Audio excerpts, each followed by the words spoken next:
आदाब व सलाम प्यारे दोस्तों को। मैं उम्मीद करता हूँ आप तमाम खैरियत आफियत से होंगे। तो इस चैनल पे आप तमाम बच्चों का, लोगों का अभिनंदन है, स्वागत है। तो बिलाल वाइब्स के अंदर मैं डिफरेंट कंटेंट यहाँ पे चढ़ाता हूँ इस यूट्यूब चैनल के ऊपर।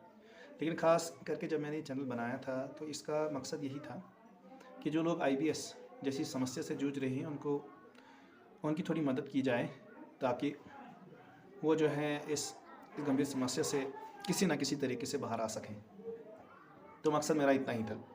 लेकिन फिर कुछ चीज़ें बीच में आती गई तो मैं और भी कंटेंट इस पर चढ़ाता गया, जिसकी वजह से इसमें थोड़ी सी डिस्टर्बेंस पैदा हुई।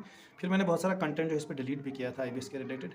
फिर मैं सोच रहा था मैं कोई और चैनल बनाऊँ इसके ऊपर, तो फिर मैं बना नहीं पाया। तो मैंने फिर मशवरा ये किया कि मैं इसी पे जो है बिलाल वाइब्स का जो यूट्यूब चैनल है इसके ऊपर ही अपनी तमाम समस्याओं के बारे में यहाँ पे लोगों के साथ साझा करूँ, शेयर करूँ, ताकि वो भी इस IBS, चाहे वो D हो चाहे वो C हो, इसकी गंभीर समस्या को समझ सकें और समझने के बाद किस तरीके से इस पे इलाज किया जा सकता है, किस तरीके से इसकी रोकथाम हो सकती है। तो वो तमाम चीज़ें इस वीडियो के अंदर भी और इस चैनल के अंदर भी आपको आज के बाद मिलेंगी। और आप तमाम दोस्त से गुजारिश है, अगर चैनल पे नए हैं तो आप यूट्यूब चैनल को सब्सक्राइब कीजिए, वीडियो को ज़्यादा से शेयर और लाइक कीजिए। देखो, हमारा मकसद बस इतना है कि हम ये नहीं करेंगे कि हम किसी से पैसा मांगेंगे कि आप इतने दे दीजिए हमें, फिर जाके आपको हम इस तरह की थेरेपी देंगे, फिर इस किस्म की चीज़ें करेंगे। बल्कि ये चीज़ें आपने नहीं करनी, बल्कि ये जो समस्या मेरे साथ थी तो मैं जानता हूँ कि इसमें कितनी तकलीफ़ और दिक्कत जो है होती है। उसके बाद मैंने क्या क्या चीज़ें की हैं तो IBS वाले ही इस चीज़ को समझ सकते हैं।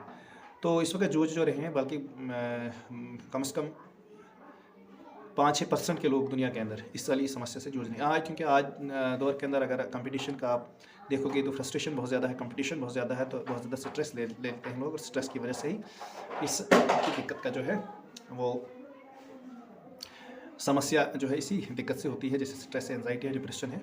तो इस तमाम चीज़ों से ये चीज़ें होती हैं। लेकिन देखो, बहुत सारे लोग इसको पहले तो समझ नहीं पाते कि वजह क्या हो रही है। तो वो डिफरेंट डॉक्टर्स के पास जाते हैं, कोई हार्ट के स्पेशलिस्ट के पास जाता है, कोई दिमाग वाले डॉक्टर के पास जाता है, न्यूरोलॉजिस्ट के पास जाता है, कोई पेट की समस्या होती है तो पेट वाले डॉक्टर के पास जाते हैं। लेकिन हर बार जाने के बाद वो उम्मीद से जाते हैं कि कोई ना कोई मुझे फ़र्क हो ही जाएगा। लेकिन जब वो उन दवाइयों का इस्तेमाल करते हैं तो थोड़ी बहुत राहत उनको मिल भी जाती है। शायद वो उनका माइंड सेटअप बनता है कि नहीं, मैं फ़र्क हो जाएगा मुझे इन दवाइयों से, तो थोड़ा बहुत उसको फ़र्क महसूस होता भी है। लेकिन 2-4 दिन गुजरने के बाद बस उसे वही समस्या जो है वो अपने जिस्म के अंदर रोनमा फिर से शुरू होने लगती हैं, जिसकी वजह से वो फिर और मायूस होता है। तो फ़िलहाल तो बहुत सारे लोगों को इस चीज़ का इल्म ही नहीं है कि असल वजह ये चीज़ जो हो रही है किसकी वजह से हो रही है, इसकी वजह क्या है। तो इसी समस्या में बहुत समय जो है वो बर्बाद करते हैं अपना, और बर्बाद करने के बाद भी वो इस समस्या को ख़त्म या इस समस्या का हल नहीं ढूंढ पाते हैं। लेकिन देखो, जिस भी डॉक्टर के पास आप जाएंगे तो जब समस्या लेके जाएंगे तो आपको वो डॉक्टर अपने तरीके से, यानी अपनी पढ़ाई के लिहाज से वो दवाई देना शुरू कर देता है। वो ये नहीं कहता कि ये समस्या जो है इस वजह से हो रही है तो आपको इस डॉक्टर के पास जाना चाहिए और यहाँ पे आपका असल इलाज होगा।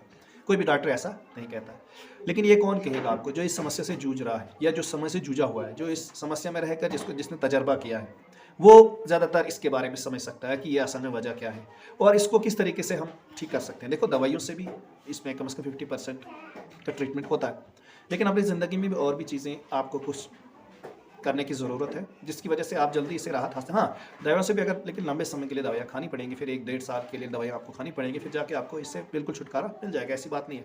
लेकिन वो भी दवाइयाँ जो है अच्छी आपको मिलनी चाहिए, अच्छे डॉक्टर के पास। देखो, बहुत सारे इस वक्त जो दिमागी डॉक्टर हैं, दिमाग वाले डॉक्टर हैं, वो साइकेट्रिक हैं। तो मैं भी बहुत सारे साइकेट्रिक से मिला हूँ, लेकिन हर एक साइकेट्रिक डॉक्टर जो है इस बीमारी को पकड़ नहीं पाता या इस बीमारी की सही दवाई नहीं दे पाता है, जिसकी वजह से ये समस्या जो कि जो है वहीं रहती है। और इंसान फिर परेशान होता है कि सोचने में कि असल में जो चीज़ थी मुझे, तो मैंने समझ लिया था कि ये एंजाइटी, डिप्रेशन या स्ट्रेस की वजह से हो रही है। लेकिन मैं तो साइकेट्रिक डॉक्टर के पास गया, मैंने दवाई भी खाई, लेकिन उसके बावजूद भी मुझे आराम नहीं मिला। तो और ज़्यादा वो परेशान हो जाता है, और ज़्यादा उसको दिक्कत, और ज़्यादा एंजाइटी हो जाती है, और ज़्यादा उसको टेंशन हो जाती है, और ज़्यादा समस्या जो है बढ़ जाती है उसके पूरी लाइफ के अंदर। वो पूरी लाइफ डिस्टर्ब हो जाती है, एक कैरियर जो है अपनी बना नहीं पाता है वो। तो इस पर यही वजह ही रहती है। एक तो फिलहाल आपको पहले समझना है कि ये असल में बीमारी क्या है। मुझे किस चीज़ से समस्या हो रही है ज़्यादातर। तो आप जब इसको स्टडी करेंगे, आप थोड़ा-सा बैठ के सोचेंगे, तो आपको ये चीज़ ज़रूर पता चलेगी कि ये तमाम चीज़ें जो है वो आपके ज़हन से ही कंट्रोल की जा रही हैं और ज़हन से ये चीज़ें हो रही हैं, ये समस्या हो रही है। उसके बाद आप सोचेंगे यार ज़हन के लिए डॉक्टर कौन है, तो वो साइकियाट्रिक डॉक्टर है, साइकियाट्रिक दवाइयाँ देता है। उसके बाद आप डॉक्टर के पास जाएँगे, आप दवाई लेंगे, लेकिन अगर वो दवाई आपको सही नहीं मिल पाएगी, तो दवाई खाने के बाद भी आपको आराम मैसर नहीं होगा। जब आराम मैसर नहीं होगा तो और ज़्यादा टेंशन हो जाएगी कि आप देखो, एक उम्मीद थी मुझे कि इस उम्मीद से मैं गया था डॉक्टर के पास, लेकिन डॉक्टर से मिलने के बाद जो दवाई मैंने इस्तेमाल की, इससे भी मुझे फ़र्क नहीं हुआ, तो और ज़्यादा टेंशन हो जाती है। तो सबसे पहले समस्या का रूट काज़ क्या है, उसकी वजह क्या है, ये समझना है आपने। और उसके बाद उस समस्या का कारण क्या है, ये समझना है। और उस कारण के लिए जो सही डॉक्टर है, देखो साइकियाट्रिक डॉक्टर बहुत सारे हमारे इंडिया के अंदर आपको मिलेंगे, लेकिन हर एक जो इस चीज़ का इलाज नहीं करता है। जो अगर आप मेरी बात करेंगे तो कम से कम 20 साल से मैं ये इस समस्या से जूझ रहा था, 20-25 साल से। तो 15-16 साल मुझे इस चीज़ का इल्म नहीं हुआ कि ये समस्या जो अगर हो रही है तो किसकी वजह से हो रही है, इसका मुझे कोई पता नहीं चला। बहुत सारे लोग मुझे ये कहने लगे टोना टोटका है, जादू है, जंतर है, नज़र है, वगैरह है। इन 15 सालों में ऐसे ही जूझता रहा, तो और ज़्यादा मुझे एंजाइटी होने लगी, और ज़्यादा स्ट्रेस मुझे बढ़ने लगा, और ज़्यादा डिप्रेशन में चला गया। लेकिन आखिरकार जब मुझे पता चला तो मैं फिर 1-2 साल 3 साल कम से कम साइकियाट्रिक डॉक्टर के पास चला गया, लेकिन यहीं अपने आसपास जो साइकियाट्रिक डॉक्टर होते हैं उनके पास, लेकिन वहाँ से भी मुझे आराम नहीं मिला। उसके बाद आखिरकार मैंने यूट्यूब चैनल देखा, वहाँ पे एक पुंछ साइड की एक लड़की है, तो उसने बताया कि इस किस्म की जो प्रॉब्लम है वो 2-3 ही हिंदुस्तान के अंदर डॉक्टर है, कि संजय जैन है, विदित सर है, तो वही जो है इस चीज़ का इलाज कर पाते हैं सही से। तो फिर उसके बाद में संजय जैन से मैंने कंसल्ट किया ऑनलाइन, तो उसने मुझे दवाई दी, तो उससे मुझे काफ़ी आराम मिला है, बहुत मतलब 50-60% मुझे आराम मिला है। और आराम के बाद भी मैंने कुछ चीज़ें और भी खुद करना शुरू की, जिसकी वजह से मैं थोड़ा कम से कम 80% मुझे ऐसा लग रहा है कि मैं ठीक हो गया हूँ, ठीक है। तो यही चीज़ें जो है आपको भी मिलनी चाहिए, ताकि आप अच्छे तरीके से बगैर किसी एंजाइटी के जो है ठीक हो सकते हैं। तो संजय जैन का नंबर भी मैंने एक दूसरी वीडियो के अंदर आपके साथ यहाँ पे शेयर किया है इस यूट्यूब चैनल के ऊपर।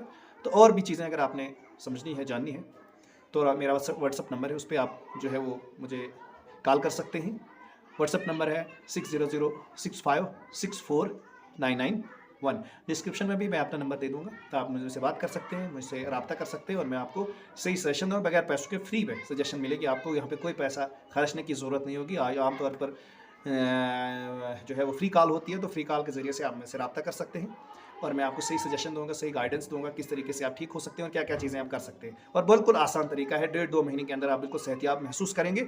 उसके बाद दवाइयाँ आपने और कंटिन्यू करनी है, लेकिन जो आपके अंदर दिक्कत हो रही है, उस दिक्कत का जो ग्राफ है वो बिल्कुल डाउन हो जाएगा तब तक 1-1.5 महीने में।